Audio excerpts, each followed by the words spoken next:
Hey, good afternoon, everybody. It is January 26, 2025. We are in the Old Testament book of Psalms. We are going to read Psalm 25 today.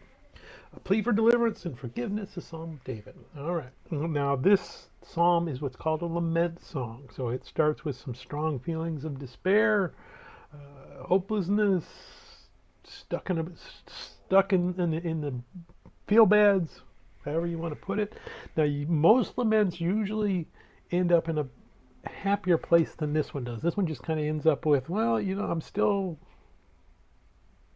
feeling like I'm lost, but at least now I know I'm focusing on God, and I know He's gonna prevail, even though if I can't see it right now. I know that's going to happen, and that's kind of the purpose of these laments, is to show us that, hey, you know what? You don't need to organize your thoughts. You don't need to wait till you feel better to pray. If you're emotional, pray, no matter what it is. Let the emotion run through. You're talking to God, and once you're done and you start listening and you say, okay, God, now that that's gone, I understand that it's your will that's going to be done, and that was what I wanted to do, and now it's gone, I let it go. Start filling me with your word, and you get to a better place. That's what our Lamentations teaches.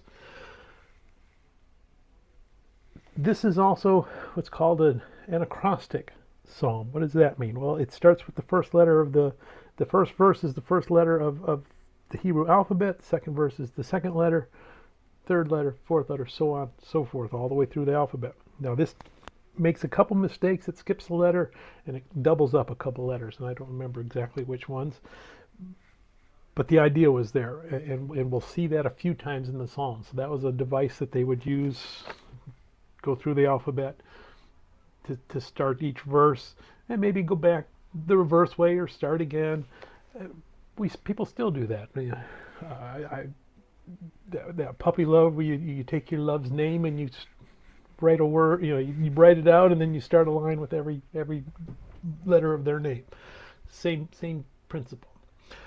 Psalm 9 and 10 were also acrostics, but we didn't really call them out because they didn't quite follow through with it as well as they do here in verse 25. And that's something, again, it's obvious in Hebrew, but in English we miss it. So that's where, having a good study Bible that you can read some notes and say, oh, okay, there was structure here that doesn't come through in English, but it was really important, that structure, to that Hebrew audience when they heard it. That's going to help them remember that psalm and memorize it as they go through the letters of the alphabet. So let's go ahead. We're going to read Psalm 25 in English, not Hebrew. To you, O Lord, I lift up my soul. O my God, I trust in you. Let me not be ashamed. Let not my enemies triumph over me. Indeed, let no one who waits on you be ashamed. Let those be ashamed who deal treacherously without cause.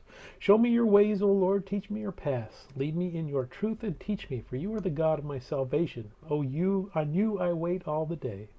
Remember, O Lord, your tender mercies and your loving kindness, for they are from of old. Do not remember the sins of my youth, nor my transgressions. According to your mercy, remember me, for your goodness' sake, O Lord. Good and upright is the Lord, therefore he teaches sinners in the way. The humble he guides in justice, and the humble he teaches his way. All the paths of the Lord are mercy and truth, to such as keep his covenant and his testimonies. For your name's sake, O Lord, pardon my iniquity, for it is great. Who is the man that fears the Lord? Him shall he teach in the way he chooses. He himself shall dwell in prosperity, and his descendants shall inherit the earth.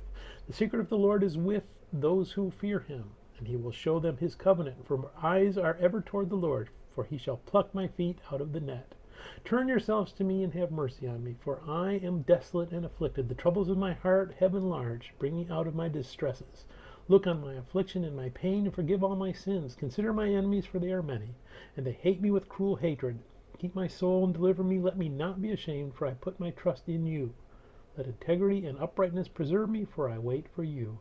Redeem Israel, O God, out of all their troubles. May God bless the reading of his word, and may God bless you. Bye.